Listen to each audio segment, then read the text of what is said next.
Welcome home to USA Global TV and Radio, a place where dreams take flight, with authentic storytelling, diverse perspectives and meaningful conversations, where global stories unite and bridges are built beyond all borders. Discover world-class education, entertainment, hope and inspiration. Together, we're building bridges worldwide. Subscribe to our channel, USA Global TV. Download our app, USA Global TV. Be our guest or join our team. Visit usaglobaltv.com. Thanks to our founder and executive producer, Dr. Jacqueline Kerbeck. Music score by Yeffy Tang from Cloud Road Music. Voiceover artist Mike Porter. Creative direction by Paul Garcia. USA Global TV and Radio, your home for global connection. All rights reserved. This video and its contents are the exclusive property of USA Global TV and Radio. Unauthorized use, duplication or redistribution in any form is strictly prohibited.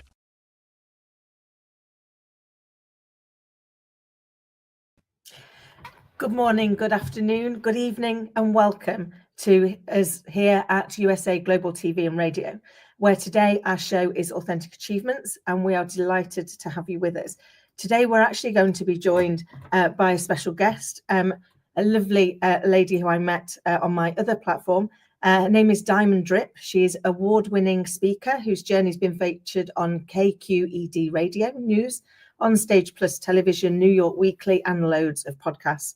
With a background in visual communications, business strategy, and a passion for personal growth, Diamond brings a unique blend of creativity, expertise, and energy to every conversation.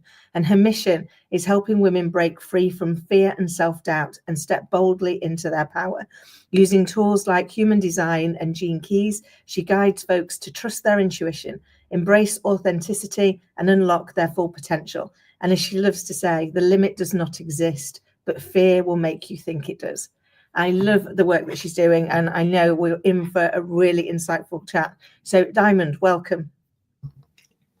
It's so good to be here. Hi. I'm so good to have you here. And I know from our last conversation, it was packed with insight and actions that people can take, because we often are our own worst enemy, aren't we? We get in our own way. So can you start by sharing with the audience a little bit more about you and your journey, please? Yeah, for sure. So I have been an entrepreneur for about 5 years. And before that, I did all of the things that they say you should do in order to be successful, right? You go to school, you get the good grades, you get the good job. College, then job, then retirement, all the things. And I found that while the status quo worked for some people, especially when I got into business, it didn't work for me. And that really set me on this professional path to find my business superpower, my unique value proposition, if you will. And personally, in August of 2022, I had gone through a psilocybin clinical trial that healed my depression. So I had connected with my higher self, and I wanted to try to find ways to stay connected with source, with my higher self, as I navigated this 3D world. So it was the meeting point of both of these journeys that came together when I found the tools that I use now. And it makes life make sense. Like, that's the best way that I can put it. And it is my absolute joy to introduce people to these tools a lot of the times, or shift their perspective about what they think they know and how to use them. I love that, because we do sometimes get stuck with what we think we know, or what we've been told, what we've been, we think success looks a particular way because that's the way we've been told, and we've been brought up with a set of beliefs, and we believe them to be true because they're our beliefs, but they don't always serve us, do they? They don't always make life make sense. And I think for me, one of the things that I've learned on the journey is that it only really makes sense in the rearview mirror. It's only when you look back and you go, right, okay, so that's why that happened, or that's why I had to learn that, or that's why. And so when I find myself not understanding, I'll go, oh, it makes sense one day. I'll look back at this, and this will make sense. But I love that actually what you're doing with your work is helping people to make it make sense as they're going through the journey. Would that be fair? That is extremely fair, because these tools, they help shift that time between whatever the stimulus is, whether it's the person, whether it's the environment, whether it was that person cutting you off in traffic, whatever, and the reaction. So it's in that small amount of time. For everyone it's different, but it's in that small amount of time between like what happens and what they do that these tools really start to kick in. I'll give the perfect example. I lost my car keys last summer, and lost. I just misplaced them, which is arguable whether they were lost or not, but I thought I put them anyway, I don't need to define what's lost. And so I immediately, when it happened, like I was like, oh my gosh, like I'm not going to be able to get home. What if somebody needs me? I have a daughter who's 7. I'm like, what if there's an emergency? Like I'm not going to be able to navigate as easily. And my brain started, because we all have the gift of imagination. For some people, it's literally a gift, a gate in their chart, but we all have it. And so my imagination was just creating these different scenarios of how this could be the worst thing in the world. And then I just asked myself one question when I realized that I was feeling constricted and I wasn't breathing, and I was like, why do I feel frustrated? Which is the not self theme. And I was like, okay, well, how is this happening for me? And it was in that little small shift that the questioning changed, and it made me be grateful that I have support. I could call a good number of people to come get me, to take me where I needed to go. I have a partner who's involved in my daughter's life, so it's not just on me. If an emergency comes up, like he can get there too. And so it really just made the situation calm down. And then originally I found my keys in my backpack because I had put them there before I left, and I didn't remember that I did that. But it was like that perspective shift. I love that. We do get those we have those moments, don't we? I had one yesterday. My little girl's 8, so just a little bit older than yours, and my train was late, so it got delayed, and I'd already cut it fine if the train had been on time. So any little bit of contingency I had now gone. And I found myself going, like, really starting to overthink and overwhelm myself with it. And then all of a sudden I was like, what are you doing? You'll be fine. You'll be absolutely fine. You will get to her. No one's going to leave her.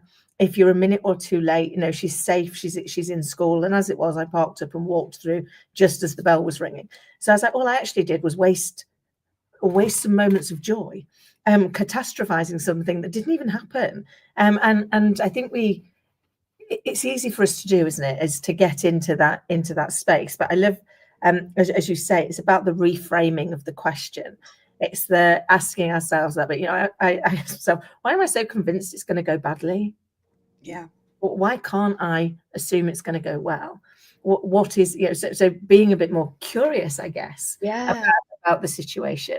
So if for people listening and watching, how do they start this journey if they're feeling like that life isn't making that much sense for them right now, and they do want a better understanding? How do they start? What's that first step? Because I think the first step is always the most uncomfortable one, isn't it? Yeah. No, it is. I hope that this isn't an uncomfortable first step, but my recommendation is always to pull your human design chart. So I thank you for putting it up on the screen there, but on my site, you can pull your chart for free, and you can literally, some people, just finding out their energy type is like a breath of relief, a breath of like, oh, like there's nothing wrong with me. I'll give a perfect example. I do workshops every month, sometimes multiple times a month, depending on bandwidth. And I had a workshop a couple months ago, and I had someone who came, they had no idea what human design was.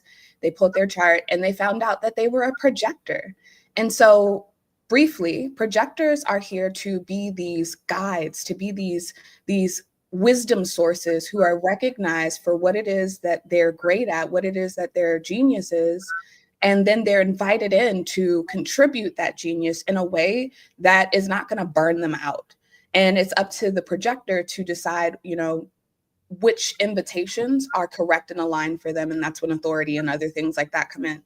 But projectors, they really are served well where they are, taking care of their body. They're getting the rest that they need. They're deepening their genius so that they can be ready for the invitations versus generators. I'm a generator, and we are little Energizer bunnies. We will just go and go and go and go and go. And depending on some of the configurations in your chart, like we can just go and go and go until we burn out. And then we're like, oh, I guess I was doing too much. And projectors get to that, oh, I guess I was doing too much a lot quicker than generators do. And given that like 70% of the population are these generator or manifesting generator types, and projectors make up like 20%, they are constantly comparing themselves to a measure, a standard, a way of being that's quite frankly never going to happen because they're just not energetically built. So for this particular projector, he was like, this makes so much sense. And, he was at that point, I think he was like working a government job. He was trying to start his own business, like on the side, as we all do sometimes. And I think he had like one other thing going on. And I was like, your poor little sacral, like, are these all aligned to happen right now? Like divine timing. I love that you brought that example in of like, you walked into the door just as the bell was ringing, because divine timing is entirely a thing. I've done that so many times. And like you said, we just waste those moments catastrophizing. If we would have just like went with the flow and been like, I trust that I'm going to get there in time. Like we would have arrived in that space a lot more, well-being. As how I'm gonna phrase that. No, I know what you mean. That kind of like, I guess calmer. So I felt myself in that journey, starting off being like very, very stressed and thinking about how she'd feel if I didn't get there, reminding myself of what it was like when I got when people were late picking me up, and I was like, we don't need to go there. You've never not been there on time. Today's not going to be the day that starts. So actually, you're going to make it on time. She's going to be absolutely fine. She's going to, she's going to be excited to see you and want to tell you all about your day. And just changing to think about that. When I got there, I was calm and happy to see her. And in that space, like you say, almost opening. I think we have to open ourselves up to the divine timing, don't we? And to, I guess for me, one of the big lessons I had to learn was to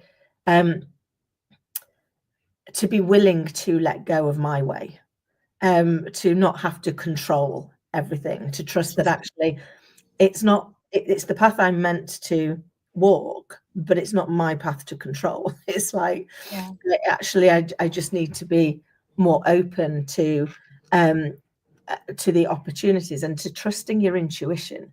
And that's easy to say and hard to do, isn't it? Because we've been told not to do that. Our intuition will be wrong, and therefore, our emotional brain responds 24 times faster than our thinking brain. And so, when something happens, we respond emotionally to it based on what's happened before. But it's then how quickly we can get our thinking brain to step in and go, stop, change the question. I love that. That's kind of what you were saying in your example with the keys. Is you needed to ask a different question. You needed to frame it in a different way. We need to be less accusatory about ourselves and more curious. I wonder where it is. And I love that you found them in your backpack. The amount of hours I spend looking for stuff that's exactly where I put it is quite literally embarrassing. Because we don't like, oh look, it's exactly where I put it. But I've spent an hour hunting around, and my little girl is even worse for it. We spend far too much time every week looking for her swimsuit, and I'm like, well, it'll be in the place of least resistance. She'll have dropped it wherever she was at the time because she wanted to get rid of it and like not do chores. But we. So how can we learn better to catch ourselves in those moments and reframe that thinking? Yeah, one of the things that's been helping me is, and it's like you said, it's a lot easier said than done because we have this illusion. We've been conditioned really to have this illusion of control. And what I mean by that is many of us, we think that if we do the things, like going back to, in my story, if we, go to elementary school, we get good grades, then we'll go to middle school, get into a good high school. That's when you really straighten up so you can get into a good college. And if you get good grades there, it'll open your like work options or opportunities, and it's funny because it was true at a time. Like there's a little piece of truth to the conditioning. Like when we think about the industrial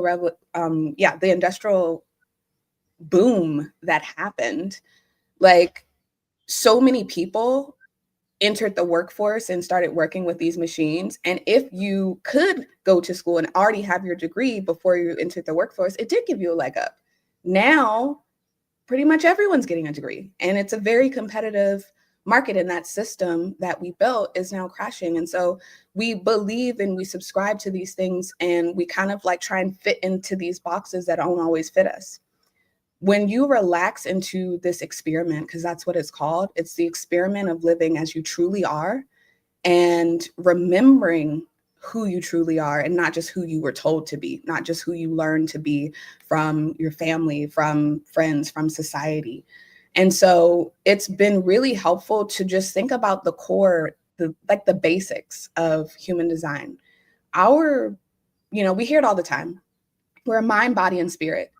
And so our spirit, there's this mind-body connection, and human design helps with that mind-body connection because it helps you understand your beliefs and where they came from and how you can let go of some of them. It helps your body because when you live out of alignment for so long, dis-ease shows up in your body, pain shows up in your body because it's the only way that it knows how to get your attention, how to make you slow down. There are some people in like my spiritual communities and they're like, oh, I have a sinus infection again, like after like 2 weeks. And they're like, I know it's because I'm still pushing too hard. I'm still trying to, and they find that when they slow down, it actually does help.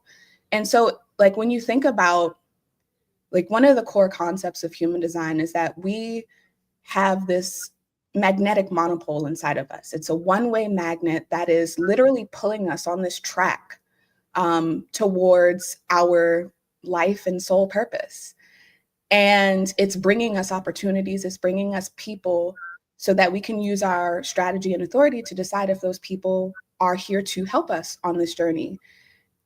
The mind comes in and it's like, well, especially I've been running into this with all of the marketing knowledge that I have from when I was doing business coaching predominantly. And there's so many different ways to market. And so you pick this strategy and you're like, okay, if I do this, this, and this, because it was the way that I was taught, then the results are going to happen like this. And I'll be able to have repeatable success. And to a certain extent, that is true. But when you relax into whatever is going to unfold for you in divine timing, whatever is being brought your way, like I had a similar example to what you were talking about with the train. I had planned to get somewhere by 11 and the trains were just not in my favor. And I was really stressing, like this meeting popped up like 3 hours before. And I was stressing trying to like be put together for this meeting that just popped up on my schedule. When I got on the call, I was in the car and I was worried about that. And this other person is like on their phone, chilling in their office, like, hey, what's up? I just booked this call to talk to you and see if you can help me with this thing. And that like literally all of the time that I spent like going from one parking garage to another one to try and get, on the train in time, like all of that could have just been spent time relaxing. So if we just kind of relax into the knowing that it's an illusion of control, and we have sayings for it all the time, like, we make plans and God laughs or the universe laughs or whatever, but like actually it's true. It's just an illusion. What's meant to happen will happen. Whatever is supposed to happen, especially if it's meant for you, you can't miss it. I love that. My nan always used to say, whatever's meant for you won't pass you by. And it is so true, isn't it? It does always work out. It does always go. And when we do relax into it and just be more open to it, then things go much smoother. Forgive me, Pudding's clearly wanting to join us and has got lots to say. Huds, stop barking at the neighbour. Honestly, he's barking at the neighbour. It's so embarrassing. But I think it's it's hard sometimes to do, isn't it? Because we get in that place, and it really resonates with me at the moment about the, you will end up being poorly if you're not listening, if you're not, I'm currently on my 3rd consecutive chest infection, and I know it's because I've not slowed down. I've not taken the time, and I keep trying to, but I'm not trying hard enough. I can go, yeah, well, I can still fit that in. I can still do these bits. I can still, make sure that I do all of it. And actually, in the last week, I've gone, right, stop that. Like, just do the things that need to be done, as in looking after yourself, looking after your child, making sure we get to school and what have you, and then take some time back, move forward. And I think it was that not wanting to disappoint anybody, not wanting to go, oh, I said I'd do this, and actually now I can't. And instead, what I realized is all I'm doing is having to update people on. They're like, you just don't sound like you. You don't. You sound awful. And I was like, thanks for that. And actually, what I could have done instead was just go, I'm just going to take some time back and try and rest and be confident, to your point, that what's meant to happen is going to happen anyway, whether I'm sat here. There was something a psychologists call positive procrastination. I'd love your thoughts on it. It was where it talks about when you're trying to think of something, you're trying to resolve a problem, and you kind of sit down, you try really hard, nothing comes, and you keep sitting there because the problem needs solving. And it says that what you should do instead is write it to yourself as a question, the thing that you're trying to solve. Write it to yourself as a question in a book, and then close the book and put it on a shelf and walk away, and come back to it a few days later and read the question out loud, and you'll get the answer.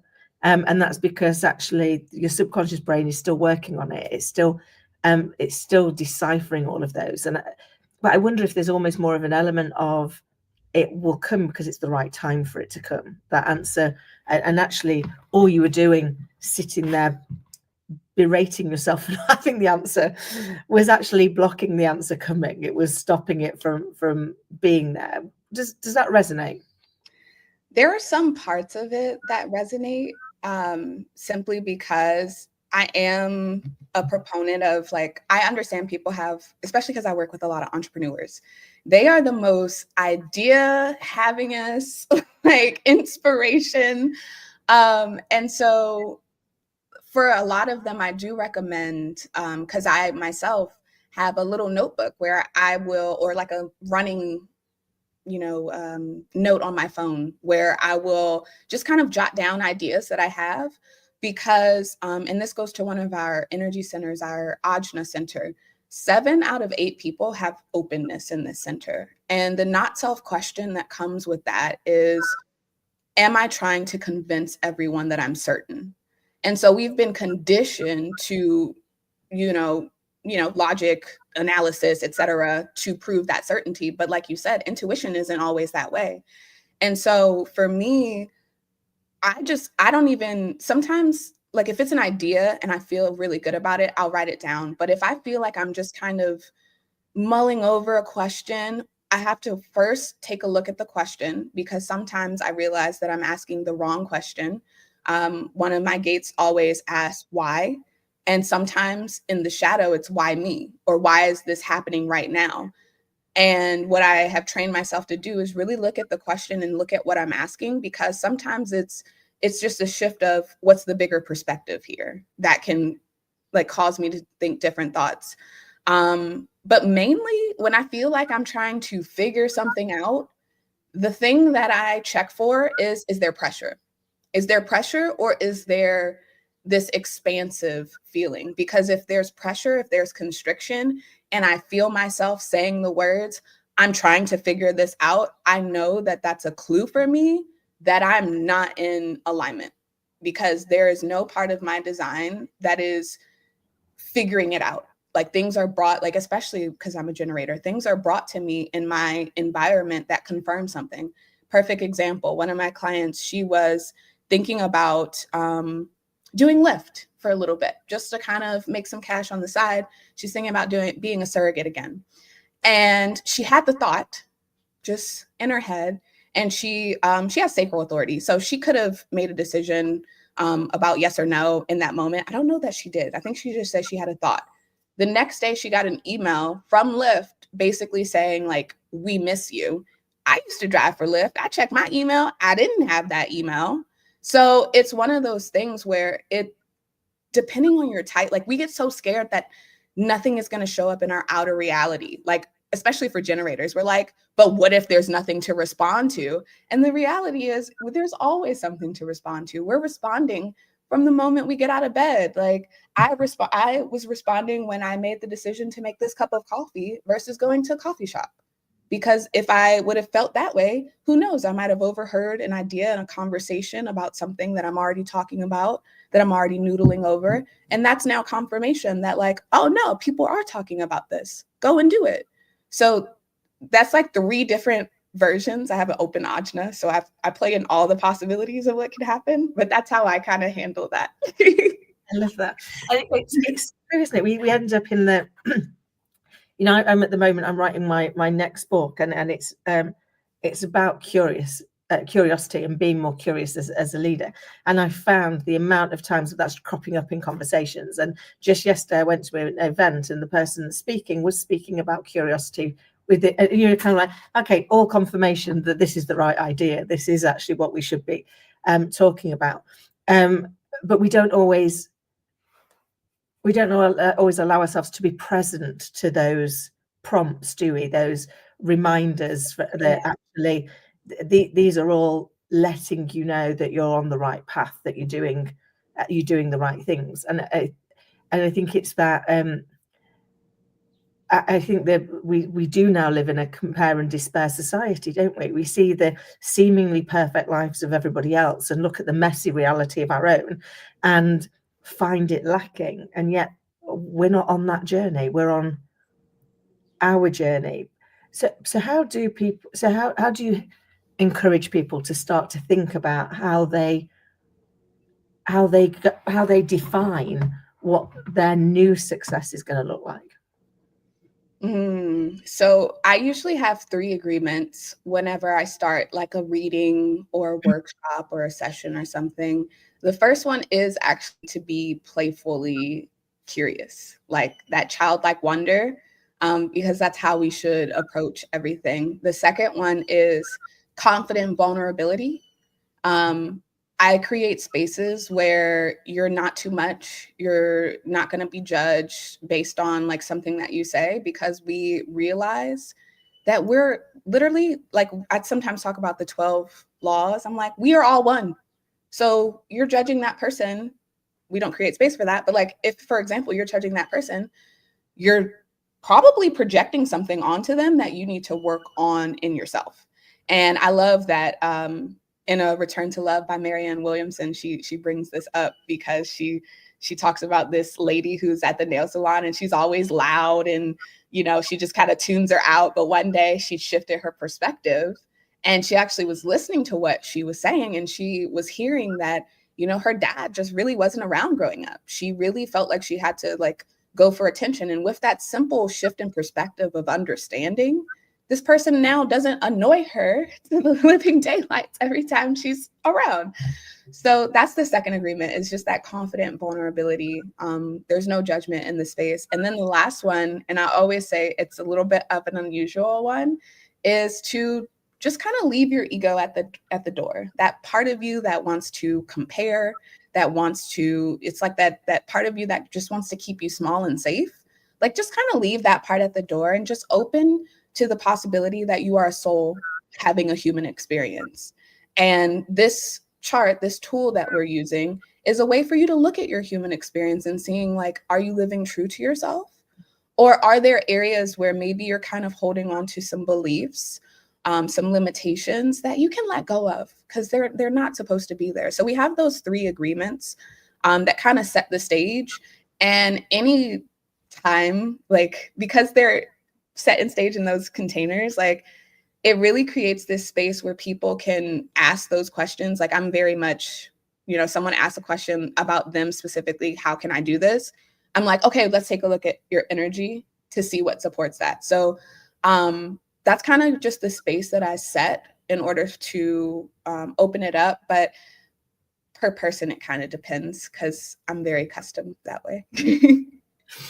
I love that, because I guess it is creating a space, isn't it, for people to be able to feel safe to be vulnerable. Because it takes courage, doesn't it, to be vulnerable. It takes courage to be vulnerable even to yourself, if it's just to you. And I was just smiling because I find myself in those moments sometimes where you being judgmental. And I'm like, well, what's this actually trying to tell me? Like very often if somebody cuts me up, I'll be like, do you not know how to drive? And then I'm like, okay, why have you gone there? Why have you decided? They possibly were having a similar experience to the one you were having yesterday, and they're late to go somewhere, and therefore then perhaps not being as courteous, and you've got no idea what's going on in their world. So why are you so insistent on giving it a label so that you can... and I'm very conscious of it because my little girl's very often in the car with me, and I don't want her to start judging either. But as you say, it is very often picking up something in you, isn't it, that you need to look at and go, why is this frustrating me so much? Why is it even impacting me? Because some things are like, it's none of my business. Yeah. So why have I made it my business? But I guess you have to become very intentional.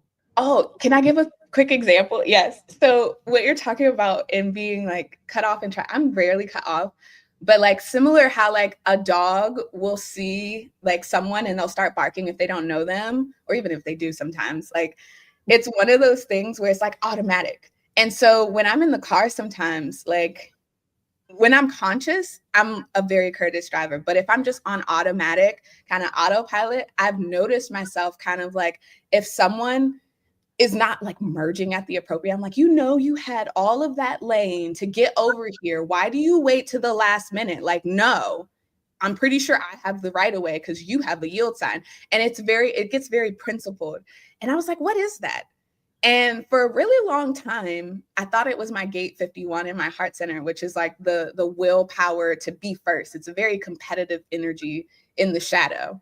And I was like, okay, that's the shadow. Let me calm that down. But I recently was looking at my gate 38, and that is the purposeful fighter. And in the gift expression, it's knowing what fights are worth putting your time and energy into, like what's worth the struggle, essentially. But in the shadow, you kind of pick fights that are unnecessary. And I was like, oh, I think it's both of those happening at once when I'm just kind of happening automatically. Cause I'm like, who are you? I was here first. And it's like, that's a fight that doesn't need to be picked. And it's funny because I have this joke of like, it used to be if everyone at least microdosed psilocybin and like lowered their default mode network, like we would all be more peaceful, because like in traffic, usually the most traffic is like if there's a lane ending or if someone is merging onto the highway, because people have that mindset. They don't want to let them in. And so like finding myself in those situations, it's like, that's where my brain gets curious. And it's like, ooh, how many other people have this combination? Because there's even a gate of provocation. So like that even might be playing a mix in somebody's, like maybe those people who flip people off when they feel wronged or whatever. So it's just like these little interesting dynamics that you can really like dive into. I love that, because we can have some really bizarre reactions, can't we, to things that go off, and whether or not we get really frustrated with them or just become more curious about them. It's like, I wonder why that's really bothering me today. I wonder why that's even factored into my world. It is always that, the question I ask myself all the time is, what's actually happening and what am I making it mean? Because I find myself over here and I've created a a thought and an emotion that goes with that thought as to why it's happening and what it means. And yet very often if I ask myself the question, what's actually happening, I go, it's not that it's not that you've kind of wandered off on that journey and you've created your story about it. Yeah. And now you're reacting to the story you've created as opposed to, factually what actually happened. Yeah. So yeah, I do that literally probably about 50 times a day. Because we do have as you say, we have those moments where we are on autopilot, aren't we?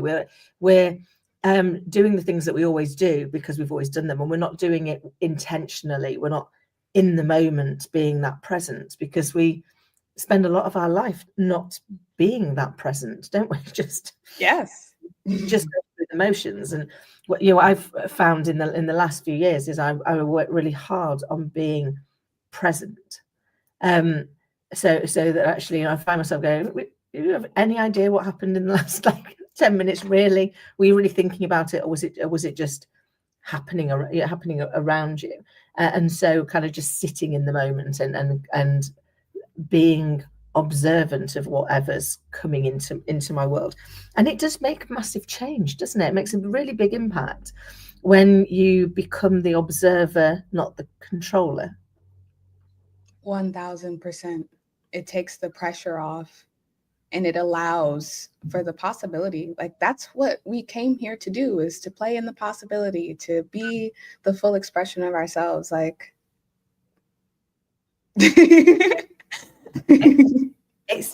love that. And I think, particularly as a mum, one of the things that I'm very conscious of is that my job is to keep her safe, but allow her to be whoever she's supposed to be, and not, not control that or I mean, obviously it's my role also to teach you things that will help her to stay safe and be kind and things, but actually she's here to be whoever she's here to be. And I look forward to every day to seeing how that evolves, to looking at where she's going on her journey and how how they align. But it has given me many moments where I've caught myself in that the way I've been brought up in society, been brought up in, or will dictate that the path that you go on, or where you should go, and finding those moments where you step back from that and go,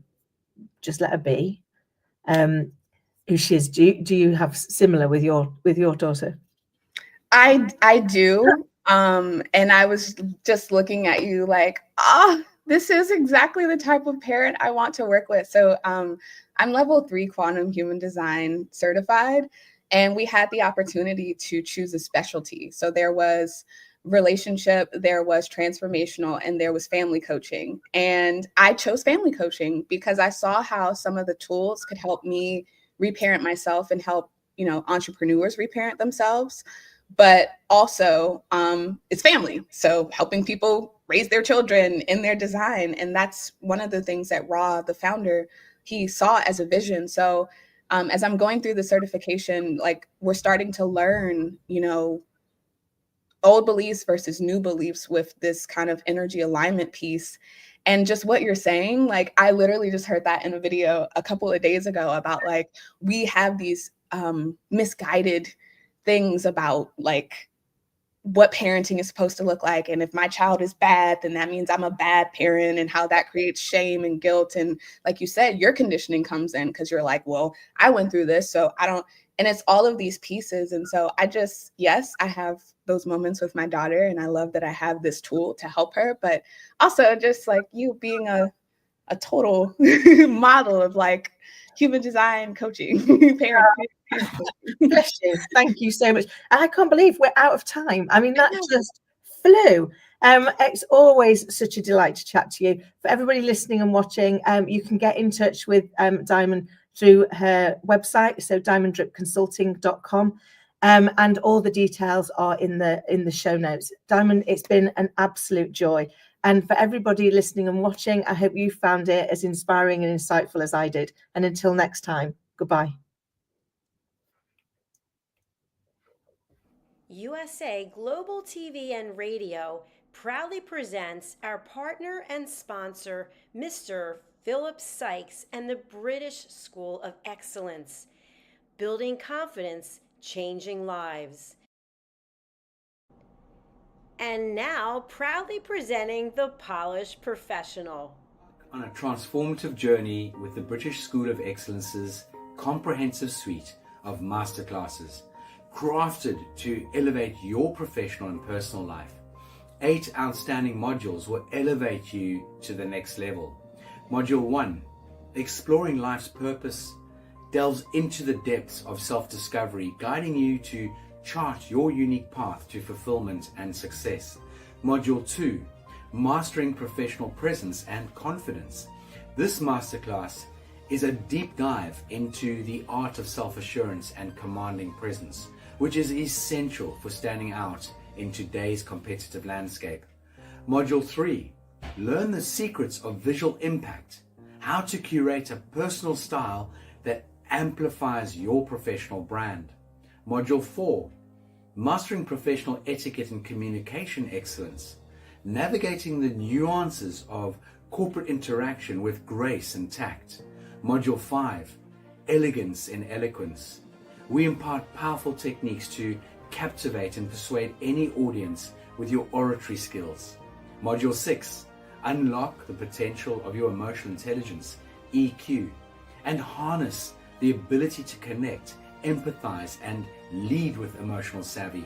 Module 7, Mastering DISC, building a gateway to understanding behavioral styles, fostering better personal and professional relationships.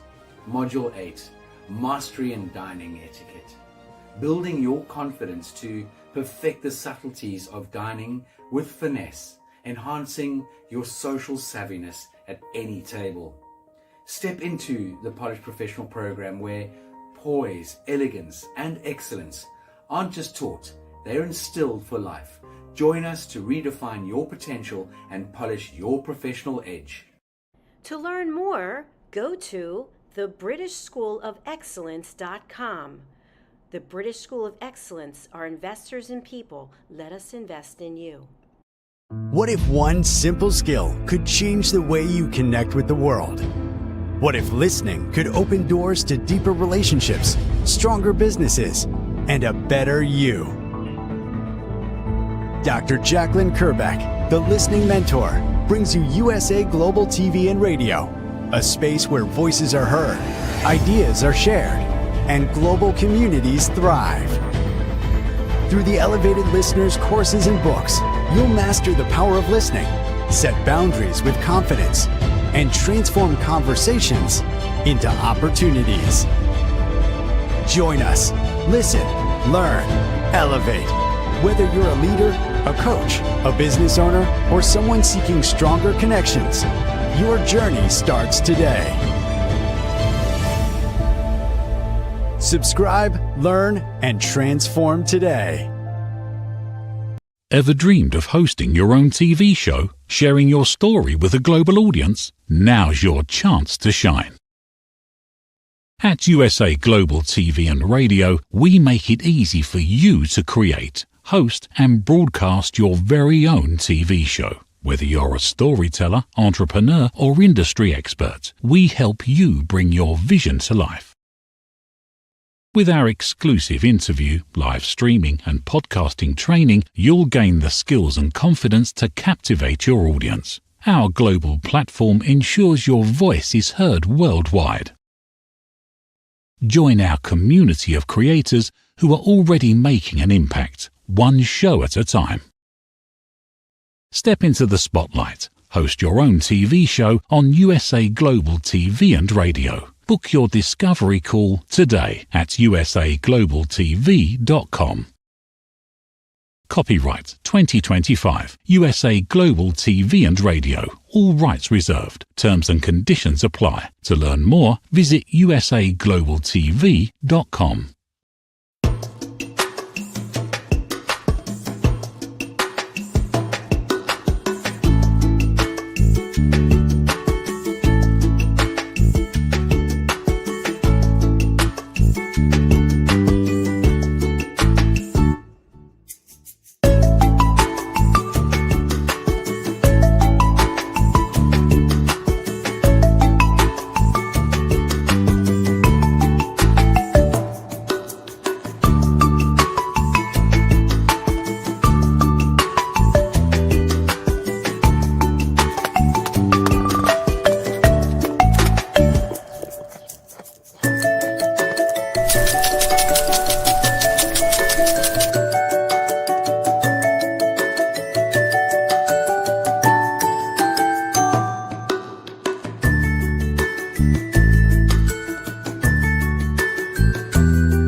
known secrets for dementia caregivers with Tracy Cram-Perkins. Hi there, I am Tracy Cram-Perkins, the host of the Dementia Home Care Show here on USA Global TV and Radio. I am also the author of the book of the same name. And you'll see this QR code. This is for an extended version of the same talk. So if you want to see the full hour-long version, feel free to scan the code and go to that website. Stick with me. We'll talk about 5 little-known secrets to make it a little easier to do dementia caregiving. What you're seeing on the left-hand side is a healthy aged brain, age 55 and above. The one you're seeing on the right is an Alzheimer's disease brain. It is in moderate disease. It is shrinking. It has holes in it. The memories that were in those holes no longer exist. When you're learning something, let's say in kindergarten, you learn how to tie your shoelace. Well, then by the time you're in 2nd grade, your brain remembers that information from tying the shoelace and applies it so you can learn more quickly how to tie more complex knots. So the brain is hardwired to do this for us. So it helps us learn faster so it doesn't take us long to acquire knowledge. The brain is looking for the information and they pick the closest to wherever that hole is. Let's look at some tips that we can use to help do that. These are 5 simple tools you can use as a dementia caregiver to help your loved one. The whiteboard is a useful tool in recording the day's activities and the answers to repetitive questions. The calendar clock is a very useful tool to orient your loved one on the day, the date, and the time, and remind them of upcoming appointments. The communication cards are a great tool to bridge the gap when they can no longer tell you what's wrong. And then there's the pill minder, for when your loved one is still able to take pills but needs prompting. The final tool I want to share with you is the memory book. It tells your loved one's story. It's a great tool for distraction, redirection, also as a conversation starter, and telling you where they are in their story so you know how to answer their questions. Music is probably the most powerful tool in your toolbox after laughter. Music is a way to maintain connection. It sticks with your brain longer than any other thing, including reading. When you're having an issue with somebody, you can play their favorite music if you move them to another room, something that makes them happy, or you can start singing songs together from their childhood. These are some of my favorite books for caregivers. My show airs on the 3rd Tuesday of every month, and you can view past episodes on YouTube. Thank you, everyone. This program has been brought to you in part by Tracy Cram-Perkins. Connect with her and order her book at tracycramperkins.com. For more information about Alzheimer's disease, support resources, and how you can help, contact the Alzheimer's Association at 1-800-272-3900 or visit their website at www.alz.org. They offer 24/7 helpline support and a wealth of information to assist you and your loved ones. Thank you, viewers and listeners of USA Global TV and Radio, for joining us today. We're honoured to have your time and attention as part of our global community. At USA Global TV and Radio, we believe in the power of authentic conversations, meaningful connections, and creating a world of possibilities together. Want to be part of something bigger? Join our team of elevated listeners at usaglobaltv.com, a space where your voice matters and your ability to listen transforms relationships. Stay connected with us across all our platforms for thought-provoking discussions, expert insights, and empowering stories. Subscribe to our channels at youtube.com/c/USA Global TV. Follow us on social media and explore the endless opportunities we're creating for growth, learning, and inspiration. Together, we're not just broadcasting, we're building bridges and changing lives one conversation at a time. For inquiries, contact us at info@usaglobaltv.com. Music by Johnny Dyes. Produced by Executive Producer and Director Dr. Jacqueline Kerbeck. Voiceover by Mike Porter. Creative Direction by Paul Garcia. All rights reserved. Copyright 2025. Visit usaglobaltv.com to view our full terms and conditions.